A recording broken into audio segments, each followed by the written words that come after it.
area of cooperation in the strategic partnership between the two countries.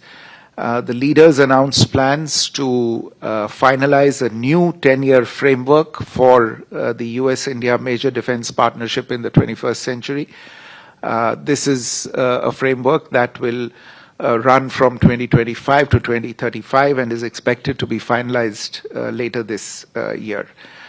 They also agreed to move forward on ongoing defense procurement negotiations for a number of platforms, including land and air systems, as well as co-production agreements.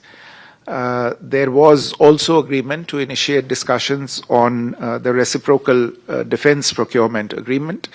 One of the striking aspects of the joint statement in this regard is a process that the United States will begin, whereby it will review its arms transfer regulations, including the international traffic in arms regulations, in order to streamline defense trade, technology exchange, and maintenance, spare supplies, and in-country repair and overhaul of US-provided defense systems.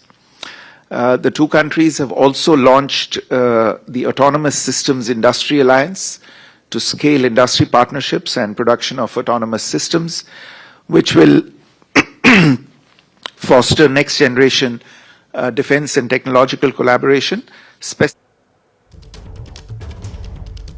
विदेश सचिव विक्रम मिस्री को आप सुन रहे थे। जो प्रधानमंत्री नरेंद्र मोदी और Donald Trump के बीच मुलाकात हुई है, उसी को लेकर अब विदेश मंत्रालय की तरफ से जानकारियां साझा की जा रही हैं, उन तमाम मुद्दों को लेकर जिन पर सहमति बनी है, जिसके बाद भारत और अमेरिका के रिश्ते अब नई ऊंचाइयों पर पहुंचेंगे। देखिए, प्रधानमंत्री नरेंद्र मोदी का ये अमेरिका दौरा और इसको लेकर जो सबसे बड़ी खबर सामने आ रही है इस वक्त की, उसके बारे में मैं आपको बताने जा रही हूं। प्रधानमंत्री नरेंद्र मोदी और अमेरिका के राष्ट्रपति डोनाल्ड ट्रंप के बीच मुलाकात हुई है, शानदार मुलाकात रही है।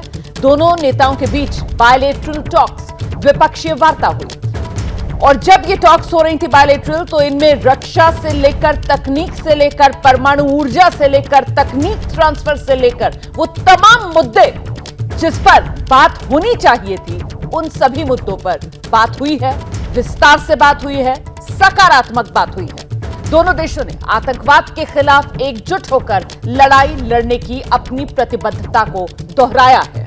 और साथ ही आपको बता दें, दोनों देशों के बीच बातचीत में फैसला यह भी लिया गया, मुंबई हमले के साजिशकर्ता तहव्वुर राणा को अमेरिका भारत को सौंपेगा, इसका जल्द प्रत्यर्पण किया जाएगा। इसको लेकर भी सहमति बन गई है। प्रधानमंत्री नरेंद्र मोदी ने ट्रंप को भारत आने का न्योता भी दिया है। तो बेहद महत्वपूर्ण ये मुलाकात, प्रधानमंत्री नरेंद्र मोदी और अमेरिकी राष्ट्रपति डोनाल्ड ट्रंप के बीच ये मुलाकात। दूसरी बार अमेरिका के राष्ट्रपति बनने के बाद और तीसरी बार भारत के प्रधानमंत्री के तौर पर देश की कमान संभालने के बाद दुनिया के दिग्गज नेताओं की ये अहम मुलाकात। प्रधानमंत्री नरेंद्र मोदी ने प्रेस कॉन्फ्रेंस में उस मुद्दे को लेकर बड़ा बयान दिया जो हिंदुस्तान से लेकर अमेरिका तक इस वक्त चर्चा में है, और वो मुद्दा है अप्रवासी भारतीयों का मुद्दा। प्रधानमंत्री नरेंद्र मोदी ने कहा कि जो भी भारतीय नागरिक अवैध रूप से दूसरे देश में दाखिल हुए हैं, उन्हें भारत वापस लाया जाएगा। कि गैर कानूनी तरीके से जो लोग दूसरे देशों में होते हैं, उनको वहां रहने का कोई कानूनी अधिकार तो है नहीं। जहां तक भारत और अमेरिका का सवाल है, हमने हमेशा कहा है कि जो वेरीफाइड होगा, कि जो सच्चे अर्थ में भारत का ही नागरिक होगा, वो अगर अमेरिका में गैर कानूनी तरीके से रहता है, तो उसको वापस लेने के लिए भारत तैयार है। लेकिन बात हमारे लिए वहां से रुकती नहीं है।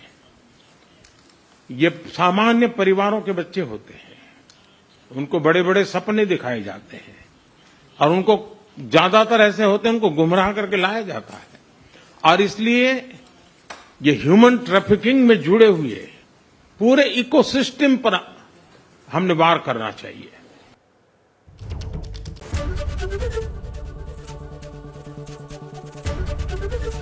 एबीपी गंगा, खबर आपकी, जुबान आपकी।